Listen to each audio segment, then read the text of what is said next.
On our wedding night he handed me the guest room key. Mom says the master bedroom is hers. She chose my dress, cut our guest list, even posed as hostess at our reception. I wasn't allowed to hang a photo, cook in her kitchen, or speak at family dinners. A year later I handed her an eviction notice, signed by her husband. I didn't raise my voice. I just rose. The key felt cold and foreign in my palm as I stared at it in disbelief. The small brass object weighed heavier than my diamond ring, heavier than the wedding vows we'd exchanged just hours before. Mom's already asleep. Her back's been acting up, Zach explained casually, as if this were the most natural thing in the world. His eyes avoided mine, focused instead on a point somewhere over my shoulder. She needs her rest. I stood frozen in the hallway of what was supposed to be our home, still wearing my wedding gown. The makeup that had been meticulously applied at dawn was now fading, my carefully styled hair falling loose around my shoulders. My high heels dangled from my fingertips, removed during our awkward, silent car ride from the reception. Joanna had claimed the master bedroom, our bedroom. The room where I'd imagined starting my married life. "This is a joke, right?" I whispered, my voice barely audible in the dark hallway. Zach's expression remained blank. "It's just for tonight. You know how she gets when her back flares up." But I knew better. I'd seen Joanna's suitcases arrive yesterday, watched her unpack her clothes into the master closet while directing movers where to place her personal furniture. At the time I'd thought it was temporary, just for the wedding preparations. Now the truth crashed down around me like shattered crystal. The dress I wore hadn't even been my choice. Joanna had taken over the bridal appointment, dismissing the fitted lace gown I'd fallen in love with. "Too revealing," she declared with a tight smile. Instead she'd selected this plain, high-necked monstrosity that hung like a tent on my frame. "Modesty is timeless," she'd insisted, while the bridal consultant shot me sympathetic glances. Zach had said nothing then, just as he said nothing now. I thought back to the reception, how different it had been from everything I'd dreamed. My college roommate Sarah had texted that morning, "Can't wait to see you. So excited to celebrate." But she never arrived. Neither did my childhood friend Megan, nor my coworkers, nor my cousins from Seattle. "Budget cuts," Zach had explained with an apologetic shrug when I questioned the half-empty reception hall. Only later did I discover that Joanna had personally called them, informing each that the wedding had become an intimate family affair. And then there was Joanna herself, dressed in cream-colored silk that was almost white, greeting guests at the door as if she were the bride. "Welcome to our celebration," she'd announced to each arrival. "I'm Joanna, mother of the house." Mother of the house. Not mother of the groom. She'd commandeered the microphone during the reception, delivering a 20-minute speech about raising Zach, about the family legacy, about traditions that must be maintained. When the DJ attempted to pass the microphone to me for a few words of thanks, Joanna had smoothly intercepted it, declaring it was time for the first dance. A dance that she initiated with her son while I stood awkwardly to the side, watching my husband waltz with another woman on my wedding day. Now here I was, being directed to a guest room in what was supposed to be my home. A home where Joanna had already established her dominance. The walls were bare of any photos I'd selected. The furniture arranged according to her preferences. Even the kitchen, which I'd so eagerly anticipated making our own, was strictly off-limits. "Zach likes his meals prepared a certain way," she'd informed me earlier that week. "Best to leave the cooking to someone who knows his tastes." I looked at my husband now, searching for some sign of discomfort, some acknowledgement that this situation was abnormal. But his face remained placid, unbothered. "When do we get to be married?" I asked quietly, still clutching the guest room key. His expression hardened slightly. "Don't start, Chelsea. Let's not upset her. You're being difficult. Difficult. For wanting to sleep beside my husband on our wedding night. For wanting to feel like this was my home too." Zach leaned forward, pressed a quick kiss to my forehead, the kind of kiss you give a child, and turned away. "Get some rest. I'll see you in the morning." I watched him retreat down the hallway, not to another guest room but to the living room couch. Even he wouldn't claim the space next to his mother. Yet neither would he stand beside me.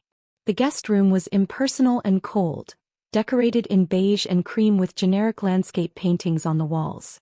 I closed the door behind me, finally allowing my shoulders to slump. My wedding dress caught on the edge of the bed as I sank down onto the unfamiliar mattress. With mechanical movements, I began removing the pins from my hair, placing them one by one on the nightstand. I unzipped the dress I never wanted, stepping out of it and hanging it carefully in the closet, a closet devoid of any other clothes. I hadn't even been allowed to move my things in advance. I sat on the edge of the bed in my slip, staring at my reflection in the small vanity mirror across the room. I looked like a stranger to myself, diminished somehow, faded around the edges. The woman who had walked down the aisle that morning already seemed like a different person, one who still believed in fairy tales and happy endings. But as I stared at my reflection, something else flickered in my eyes. Something hard and resolute. I didn't cry. Not a single tear. Instead, I methodically washed my face, brushed my teeth with the complimentary toothbrush left for guests, and slipped between the cold sheets of the unfamiliar bed. Lying in the darkness, I stared at the ceiling, my mind racing and yet oddly clear. This wasn't at all what I had imagined marriage would be. This wasn't partnership or love or respect. This was training. Joanna was training me to be small, to be obedient, to accept scraps of affection and space. And Zach was complicit, too weak or too comfortable to challenge the status quo. But as I lay there in the guest room of what should have been my marital home, I made a silent promise to myself. I would not cry. I would not beg. I would not plead with Zach to choose me over his mother. Instead, I would watch. I would learn. I would understand exactly how this household operated, and then I would change it. Because I refused to stay domesticated. I refused to be the obedient daughter-in-law, grateful for whatever scraps of autonomy I was thrown. Tomorrow I would wake up as a different woman. A woman with a plan. My wedding night may have been spent alone in a guest room, but I swore it would be the last night I ever felt invisible in my own life. Morning arrived with the sound of Joanna's voice outside my door. Not knocking, just talking loudly enough to wake me. "Breakfast is at 7:30 sharp," she announced to Zach in the hallway. Chelsea should dress appropriately. No loungewear at the table. I'd been married exactly 12 hours and already there was a dress code for breakfast. When I emerged from the guest room wearing jeans and a sweater, Joanna's smile tightened slightly. "We dress for breakfast in this house, dear. Perhaps tomorrow you could wear something more presentable." I glanced at Zach, who was absorbed in his phone. He wore sweatpants. The kitchen gleamed with spotless perfection. Every appliance had its place, every surface scrubbed to an unnatural shine. Joanna moved through it with military precision, placing 3 identical plates at the table. "Egg whites and whole grain toast," she announced, sliding a plate before me. "No butter. Zach needs to watch his cholesterol." My husband had perfect cholesterol. I'd gone with him to his last physical. "I usually have coffee first thing," I ventured. "Caffeine disrupts hormonal balance," Joanna replied without looking up. "There's herbal tea in the cabinet.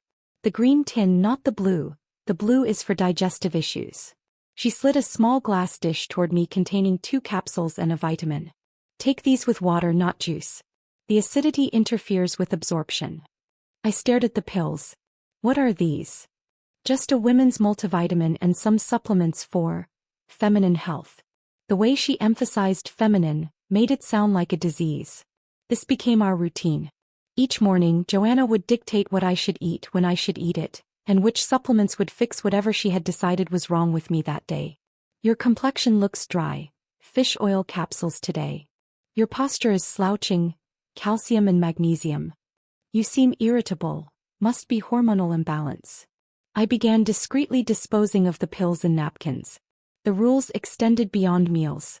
When I tried to hang a framed photo from our honeymoon, one of the few times we'd escaped Joanna's presence, she intercepted me in the hallway. "We don't put personal photos in common areas," she informed me. "It creates visual clutter." Every wall in the house featured Joanna's taste. Landscape paintings in heavy gilt frames, formal portraits of Zach through various ages, and ancestral photographs of relatives I'd never meet. Nothing recent, nothing warm, nothing that included me. One afternoon I left our wedding portrait on the entryway table. Silver-framed, professional, perfectly acceptable by any standard. By morning it had vanished. I searched everywhere, finally discovering it buried in a drawer beneath guest linens. A yellow sticky note clung to the glass. "Too modern. Lacks sophistication." Did you see what your mother did? I asked Zach that evening. He sighed as if I'd mentioned a minor inconvenience like rain on a picnic. She's particular about decor. Just put it in the guest room. He still couldn't call it our room, this space where I lived like a long-term visitor. Even communication with the outside world fell under Joanna's domain. When I wrote an email to Zach's extended family thanking them for wedding gifts, Joanna somehow intercepted the draft. I took the liberty of making a few adjustments, she said, showing me her completely rewritten version on her tablet. Family correspondence reflects on all of us. My warm, personal message had been transformed into a formal, cold paragraph that sounded nothing like me. For Zach's birthday, I spent hours selecting a card with the perfect message, adding my own heartfelt note inside. The next morning, I found Joanna at the kitchen table with my card open before her, a pen in hand. "What are you doing?" I asked, unable to keep the edge from my voice. "Just adding warmth," she replied without looking up. Your note was somewhat clinical. She had crossed out entire lines of my message and inserted her own thoughts, as if my feelings for my own husband needed translation. I snatched the card from her hands. "Don't touch my things." For once her polite mask slipped. "Everything in this house is my concern." Dinners became exercises in strategic placement. No matter the arrangement, Joanna always maneuvered herself between Zach and me. If I sat beside him, she would create a reason to switch, needing help with serving, claiming the light bothered her eyes, insisting certain chairs were better for her back. Even conversations were controlled. If I began telling Zach about my day, Joanna would interject with questions that derailed my story. If I mentioned work achievements, she would immediately pivot to Zach's childhood accomplishments. Chelsea's department exceeded their quarterly goals, I would say. "That reminds me of when Zachary won the state science fair in 4th grade. She would counter, effectively silencing me. When I suggested hosting a game night with friends, hoping to create some normalcy, Joanna's response was swift. "Don't be silly. We're grown-ups," she said with a dismissive wave. "Besides, board games harbor bacteria." Zach merely chuckled at her response. "She's a bit much, but that's just how she is." Just how she is. The phrase that excused every boundary violation, every control tactic, every subtle humiliation. Every request I made was reframed as immaturity. Every boundary I attempted to establish was dismissed as selfishness. Every decision I tried to make independently was corrected for my own good. "I'm concerned about your work hours," she said when I stayed late at the office, the only place I had autonomy. "Are you sure that haircut suits your face shape?" she asked when I changed my appearance without consultation. "Zach prefers the chicken prepared my way," she insisted when I attempted to cook dinner. Her control was relentless but always wrapped in concern, always disguised as helpful guidance. The psychological exhaustion was more effective than locks on doors. After 3 months of this subtle warfare, I began documenting everything. A small journal hidden between the mattress and box spring became my secret record. Names, dates, exact words. Evidence of a systematic campaign to minimize my existence. I recorded how many times Joanna interrupted me at dinner, 17 in one meal. How many decisions were countermanded, 32 in a week. How often Zach sided with her instead of me, every single time. The journal became my sanity, my proof that I wasn't imagining things, that this psychological dismantling was real and deliberate. 6 months into our marriage, while searching for a missing cufflink in Zach's desk, I discovered a folded document tucked beneath warranty cards and old receipts. Curiosity made me unfold it, and what I found changed everything. It was the deed to the house, the family heirloom Joanna claimed ancestral rights to. The property had been purchased just 5 years ago with Zach as the sole owner. Joanna's name appeared nowhere on the document. The house wasn't hers. This kingdom she ruled with iron certainty had no legal foundation. I carefully replaced the document exactly as I'd found it and closed the drawer, but my mind was racing. All this time, Joanna had been ruling a domain she had no claim to, and Zach had allowed it. I stood in the center of the house, this battleground where I'd been systematically diminished, and felt something shift inside me. A clarity I hadn't possessed before. She didn't own this kingdom, and I was done playing the servant. The discovery of the deed changed my strategy entirely. That night I lay awake planning my next steps. Direct confrontation would only strengthen Joanna's position. She thrived on emotional outbursts she could label as unstable behavior. I needed something more effective than anger. I needed information, leverage, legal standing. The following morning I stopped asking questions. Instead I watched and documented. At breakfast I smiled and accepted the daily vitamin ritual without comment. When Joanna rearranged the kitchen cabinets for the third time that month, I simply observed which items she prioritized and which she hid away. I noted how she always handled the household mail first, sorting through everything before distributing it. By week's end I'd established a pattern. Joanna checked our joint account statement every Friday afternoon while Zach played golf. She always used his home office computer, always left the banking tab open, always took precisely 45 minutes. So the following Friday I installed a small program on the computer before leaving for work. Nothing invasive, just a keystroke recorder that would email me a transcript of everything typed during that time window. What I discovered was illuminating. Joanna had been systematically transferring small amounts, $300 here, $425 there, from our joint account into what appeared to be her personal account. The amounts were carefully calculated to fall just below Zach's notice threshold. Most were labeled as household expenses or family obligations in the transaction notes.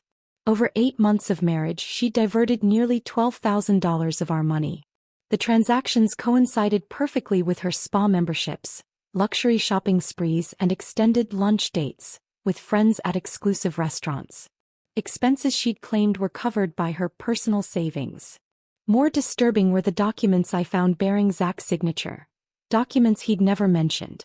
Insurance policies, investment reallocations, even a power of attorney form that gave Joanna access to accounts that should have been solely in his name. "Did you sign anything for your mother recently?" I asked casually one evening while we watched TV. Zach barely looked up. "Maybe.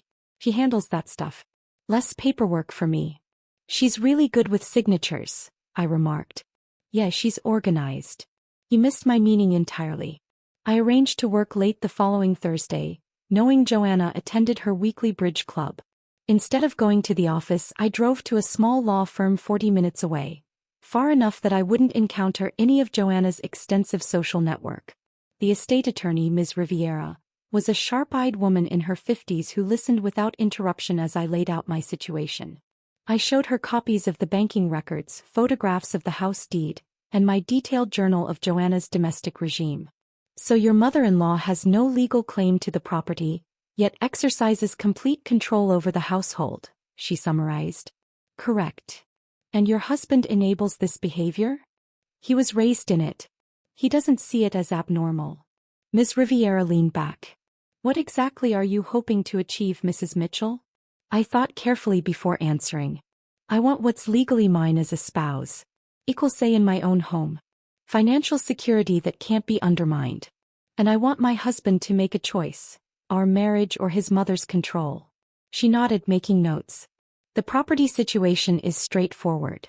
As Zach's spouse, you have certain rights regarding the marital home, regardless of whose name is on the deed. The financial diversion is more complicated but potentially actionable." I left with a comprehensive understanding of my legal position and a carefully outlined strategy. Knowledge is power, but timing is everything. Rather than confronting Joanna immediately, I began laying groundwork.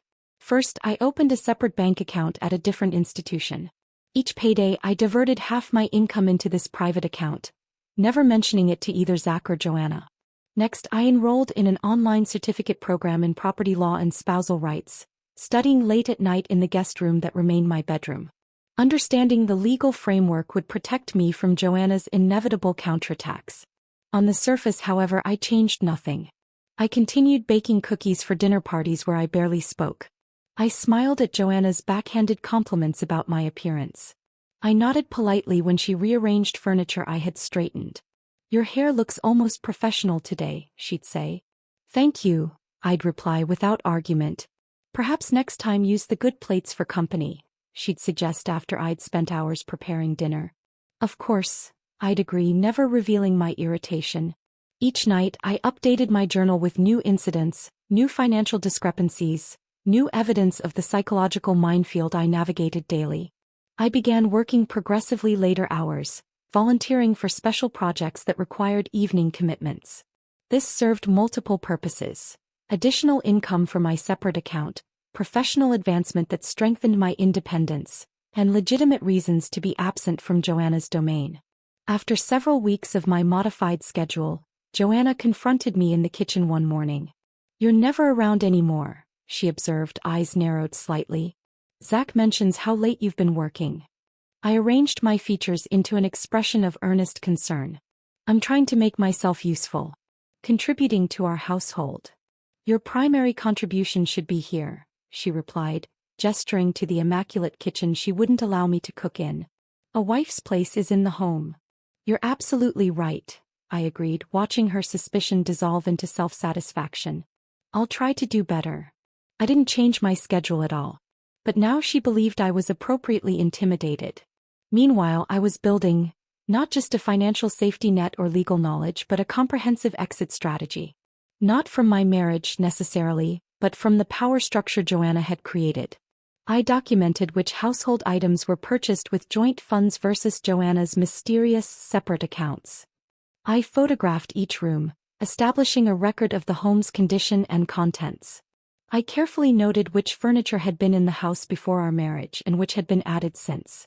One afternoon, I discovered a file of old correspondence in Zach's office. Letters between him and his father, dating back several years. They revealed a strained relationship, not between father and son but between husband and wife. Zach's father, though physically present until his death 2 years ago, had been emotionally absent, beaten down by decades of Joanna's control tactics. "Your mother has strong opinions," one letter read. "Sometimes it's easier to let her have her way. But remember, son, the house is yours when I'm gone. I've arranged it that way specifically." The letter confirmed what I'd suspected. Zach's father had intentionally left the property to his son alone, an act of quiet rebellion against Joanna's domain. I had a plan forming now. One Joanna would never see coming, precisely because she underestimated me. She saw my politeness as weakness, my silence as submission, my careful documentation as merely obsessive housekeeping. She never suspected I was building a case, establishing legal standing, creating financial independence. Because she still thought I was scared of her. She interpreted my quiet compliance as defeat, not recognizing the strategic patience behind my smile. She didn't know I was already 2 steps ahead, moving pieces into position for a checkmate she couldn't anticipate. I was done being a guest in my own marriage, my own home. I was becoming the landlord. After 3 weeks of meticulous preparation, I selected a date, October 15th. A Tuesday. Joanna's bridge club was cancelled that week due to renovations at the community center, ensuring she'd be home. Zach would be off from work for a dental appointment in the afternoon. The timing couldn't have been more perfect. 2 days before, I'd finalized everything with Ms. Riviera. The legal documents were impeccable. A formal eviction notice with all proper citations of state property law, a detailed accounting of financial improprieties, and a cease and desist regarding any further unauthorized use of joint funds. "Are you certain you want to proceed this way?" Ms. Riviera had asked, her expression carefully neutral. "It will create significant family tension." "The tension already exists," I replied. "I'm just bringing it into the open where it can be resolved."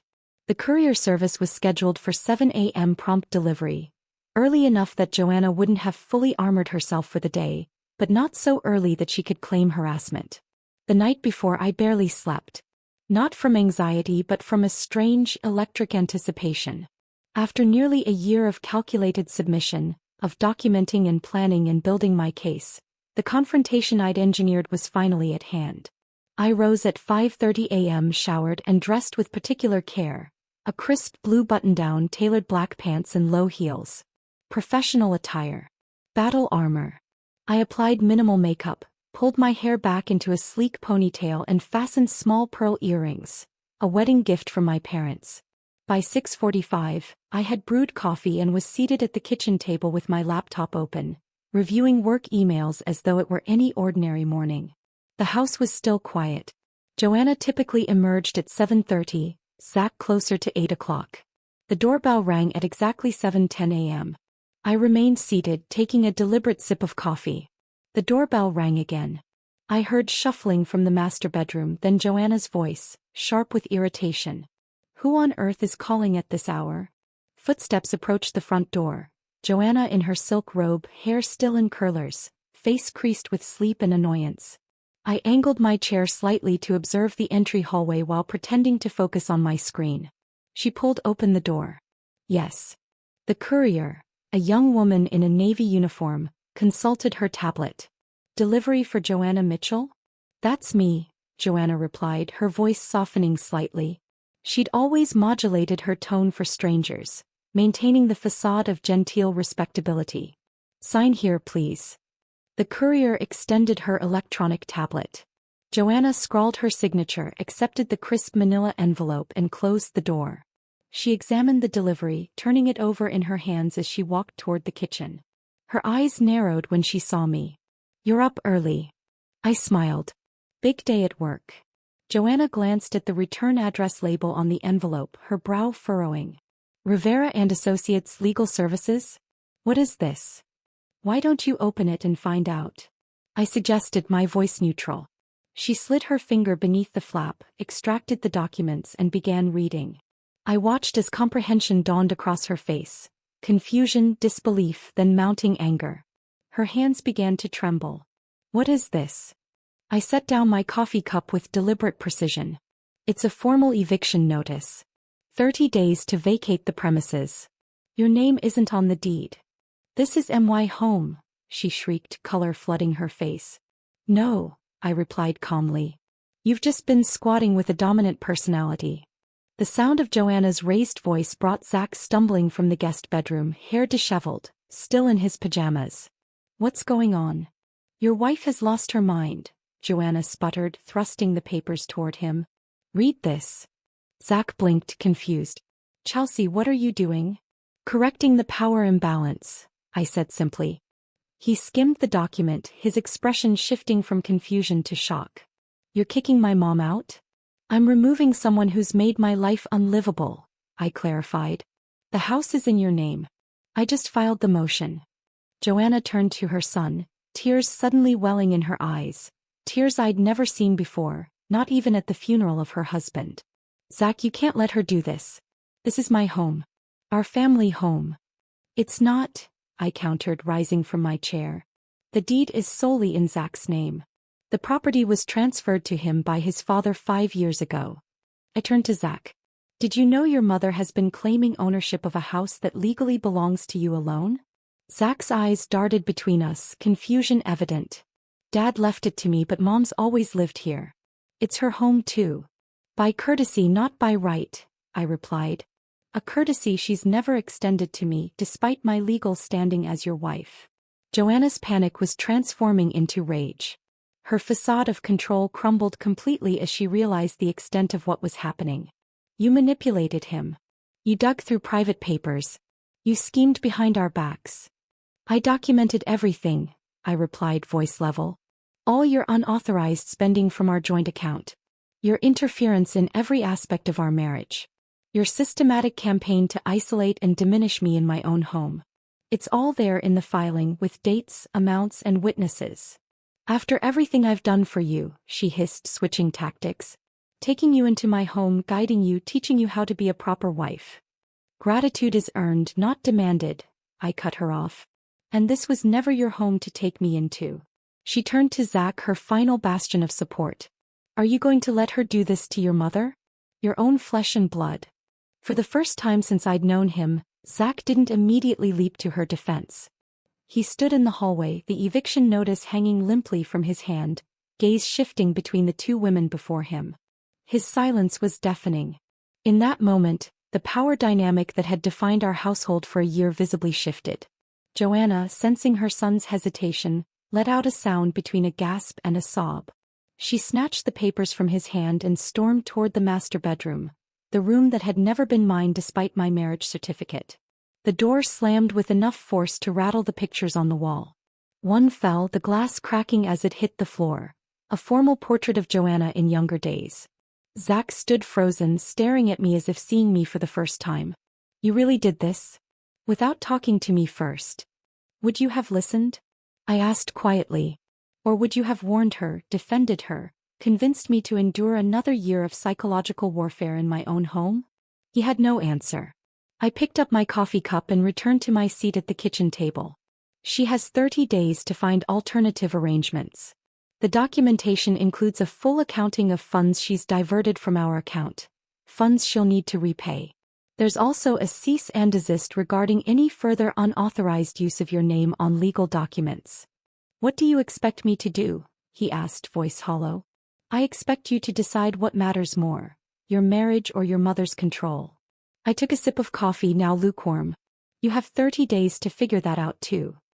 He ran his hands through his hair, turned and walked back to the guest bedroom without another word. From the master bedroom came the sounds of drawers being yanked open, items thrown haphazardly. Joanna's meltdown was in full swing.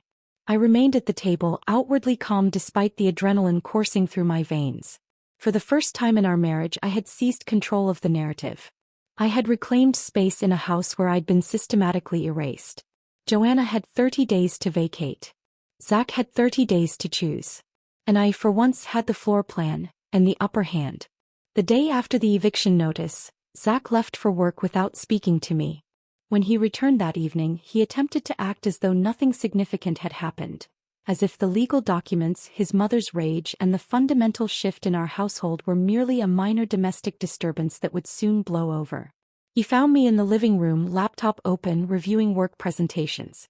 Hey, he said casually, loosening his tie. Want to order takeout tonight? I looked up, studying his face. He was aiming for normalcy, desperate to avoid confrontation. Your mother's been packing all day, I replied. She broke the mirror in the hallway bathroom. He winced slightly. She'll calm down. Just needs time to process.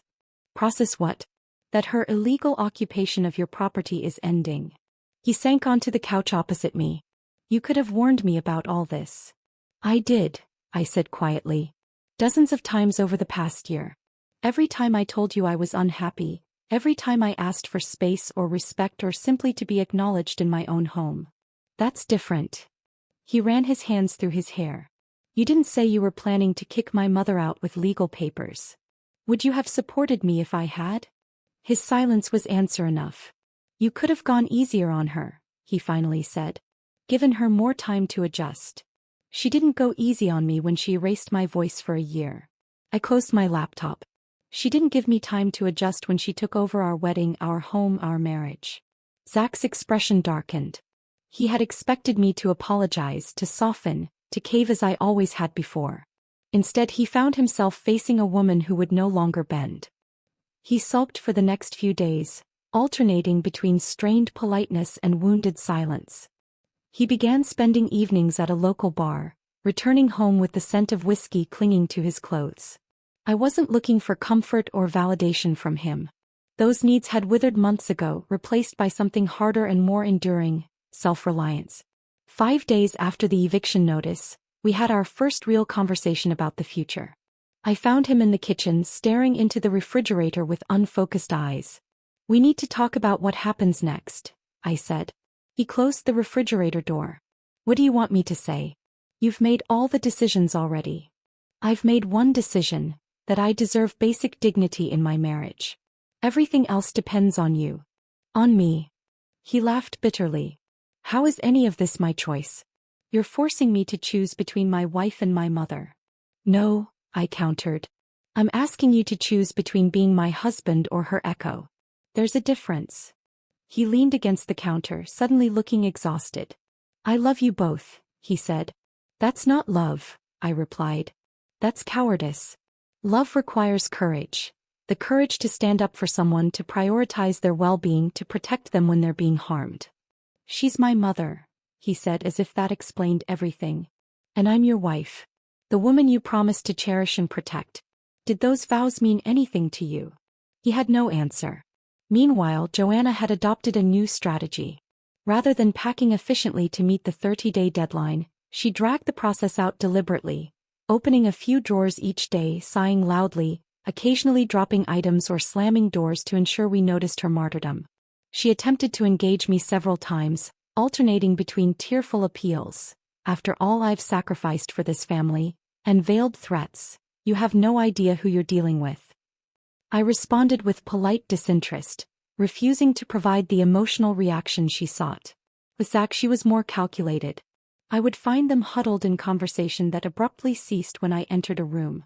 She would call him multiple times during the workday, strategically when she knew we might be having lunch together. She left nostalgic family photos in prominent places. Zach as a child tucked against her side. Zach began trying small gestures of reconciliation toward me. Flowers left on the kitchen counter, breakfast ordered from my favorite cafe, a tentative hand on my shoulder as he passed. But these token efforts only highlighted how little he understood what had been broken between us. He wasn't sorry I was hurt, he was sorry I had changed. Sorry I had stopped accepting mistreatment. Sorry I had found my voice and my power. 2 weeks into the eviction period, I moved my belongings into the master bedroom. Alone. You're not sleeping in here? Zach asked from the doorway, watching me arrange my clothes in the closet Joanna had finally vacated. No, I said simply. Where am I supposed to sleep? Wherever you've been comfortable sleeping for the past year while I was in the guest room. His face flushed. That was different. Yes, I agreed. It was your choice then. It's mine now. The following day I scheduled another appointment with Ms. Riviera. This time Zach accompanied me, though reluctantly. A post-nuptial agreement? He repeated, staring at the documents she placed before us. You want a divorce? I want security, I corrected. Security that the patterns of the past year won't repeat themselves. The agreement was straightforward. The house would remain in Zach's name, but I would have equal right to occupy and modify it as I saw fit. Our finances would remain separate, with a joint account only for household expenses. And there was one additional clause that made Zach's eyes widen. If your mother returns to live in our home without my explicit written consent, I explained, I retain the right to leave the marriage with 50% of all assets, regardless of duration. You can't be serious, he whispered. I've never been more serious about anything in my life. He signed the papers the next day. Not enthusiastically, not with understanding, but with the resignation of a man who had begun to realize the consequences of his year-long silence. 3 days before the deadline, Joanna finally completed her packing. She orchestrated her departure for maximum impact, scheduling it when she knew both Zach and I would be home, hiring movers who carried box after box past us as we sat in strained silence in the living room. She left with 4 suitcases, 12 boxes, and a broken ego. As her car pulled from the driveway, I watched Zach's eyes follow it until it disappeared around the corner. His hands twitched at his sides, but he didn't move to stop her, didn't run after her, didn't promise to fix this. That night, in the silent house that suddenly felt both emptier and more spacious, he approached me as I prepared for bed. What happens to us now? He asked, his voice small. I looked at him, really looked at him, seeing both the man I had married and the stranger he had become in his mother's shadow. I don't know, I answered honestly. But I do know this. If I can build peace without you, I will. He nodded slowly, turned and walked to the guest room. The same room he had once sent me to on our wedding night. As the door closed behind him, something flickered across his face. A dawning comprehension, a belated understanding of equivalence. That's when he finally understood what he'd lost. 3 months have passed since Joanna left. 3 months of reclamation, of transformation, of rebuilding both space and self. The morning after Zach retreated to the guest room, I woke early and drove to the hardware store. I returned with paint samples in shades the house had never seen. Warm terracotta for the living room, sage green for the kitchen, a soft blue-gray for the hallways. Colors with depth and life, nothing like the sterile beige Joanna had insisted was timeless and sophisticated. When Zach came down for coffee, he found me taping sample squares to the walls. What are you doing? He asked, bewildered. Redecorating, I replied simply. The house needs color. He stared at the patches of paint, then at me. Shouldn't we discuss this first? No. I continued taping. But you're welcome to help if you'd like. He didn't help with the painting. But he didn't object either. That was progress of a sort. Over the following weeks, I systematically transformed each room. I replaced Joanna's formal drapes with light, airy curtains that actually let sunlight filter through. I took down the ancestral portraits with their judgmental eyes and hung my own selections. Vibrant landscapes, abstract pieces that spoke to me, and yes, our wedding photos displayed prominently in the entryway. I claimed the kitchen completely, filling the pantry with ingredients Joanna had banned as unhealthy or common. I planted an herb garden in the window box: basil, rosemary, thyme, mint, their fragrance greeting me each morning as I brewed coffee. I played music while I cooked. Sometimes jazz, sometimes indie rock, sometimes pop that Joanna would have dismissed as noise. Most significantly, I made the master bedroom truly mine. New bedding, new arrangement, new energy. I placed a small writing desk near the window, creating a personal workspace flooded with natural light. I hung a large mirror that Joanna had stored in the attic, claiming it was too modern. Every morning I looked into that mirror and saw someone stronger, clearer, more defined than the woman who had once stood in a wedding dress holding a guest room key. Zach watched this metamorphosis with a mixture of awe and uncertainty. He had expected anger, hostility, ultimatums, the emotional outbursts Joanna had always used. Instead, he witnessed steady, purposeful reconstruction. A woman building herself back piece by piece, creating physical space that reflected her reclaimed power. We established an unspoken rhythm of cohabitation. Polite exchanges over breakfast. Occasional shared dinners where conversations stayed light and impersonal. We functioned less as husband and wife and more as cordial roommates navigating shared territory. "Are we going to be like this forever?" he asked one evening as we passed in the hallway. "Like what?" "Like strangers. Living separate lives under the same roof." I considered his question carefully. "That depends on you." "On me. On whether you can become someone I trust again. Someone who stands beside me instead of above or behind me." He nodded slowly. "I'm trying." "I know." And he was in small ways. He had stopped taking Joanna's daily calls, limiting their contact to once a week. He had begun asking my opinion on household decisions rather than making assumptions. He had even started therapy, reluctantly at first but with growing commitment. I let him stay, not out of obligation or fear or habit but as a conscious choice. A provisional arrangement contingent on continued growth. He understood the terms now. The lease was emotional, renewable only through sustained respect and effort. Joanna, meanwhile, had established herself in a downtown condo, courtesy of the emergency fund she'd been siphoning from our accounts for years. She maintained appearances in her social circle, crafting a narrative where she had magnanimously chosen to give the young couple space. "Mom tells everyone she left to help us work on our marriage," Zach mentioned after one of their weekly calls. I smiled. "Let her. The truth doesn't need defending." Her passive-aggressive texts arrived like clockwork, thinly veiled criticisms wrapped in concern. Just checking if Zach remembered his allergy medication. "The changing seasons are so dangerous." "Saw the most elegant dining set that would suit your home beautifully. The current one always seemed temporary. Your front garden looks interesting. I know a wonderful landscaper if you need help." I never replied. Each message went read but unanswered, a small reminder that her words no longer warranted response. Eventually the frequency diminished, from daily to weekly to occasional. Her power faded with each ignored attempt at engagement. 6 weeks after Joanna's departure, I received an email from a women's support organization where I'd sought guidance during my own struggle. They were organizing a workshop series on financial independence and legal rights within marriage, and wondered if I might share my experience. I agreed immediately. Now twice monthly I sit with circles of women whose stories echo mine in different keys. Women diminished by controlling in-laws, partners, or family systems. Women taught to make themselves small, to prioritize peace over personhood, to accept invisibility as the cost of belonging. I teach them what I learned through hard experience: how to document systematically, how to research legal options, how to build financial independence while flying under the radar. I show them that power doesn't always require shouting, that strategic patience can be more effective than emotional confrontation. "Your story gives me hope," a participant told me after last week's session. "But I don't think I could do what you did. I'm not strong enough." "Strength isn't something you have or don't have," I told her. "It's something you build one small decision at a time." I see myself in these women, in their hesitation, their fear, their desperate hope for change. I recognize the person I was a year ago, standing in a guest room staring at the ceiling, wondering if this was all marriage could be. Yesterday as I watered my herb garden, Zach paused in the kitchen doorway. The house has never felt more like a home, he said quietly. I nodded.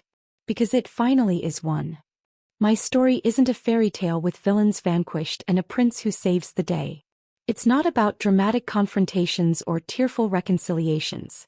It's a strategy executed with precision and patience. I didn't scream or break things when boundaries were crossed. I didn't engage in emotional warfare or ultimatums. I didn't lower myself to tactics that would justify dismissal. Instead, I researched property law and spousal rights while baking cookies for dinner parties. I waited, documenting patterns while smiling politely at backhanded compliments. I signed my name in the right place at the right time, backed by knowledge that transformed legal technicalities into leverage. The girl they sent to the guest room on her wedding night? She stands in the master bedroom now, holding the deed to her own destiny. She walks through hallways painted in colors of her choosing, brushing past photographs that tell her truth. She owns the keys, the title, and most importantly, the narrative. I didn't raise my voice to be heard. I just rose. If this story of sweet revenge had you on the edge of your seat, smash that like button right now. My favorite part was when Chelsea handed Joanna the eviction notice and calmly said, "You've just been squatting with a dominant personality." What was your favorite moment? Drop it in the comments below. Don't miss more thrilling stories like this. Subscribe and hit that notification bell so you never miss an upload.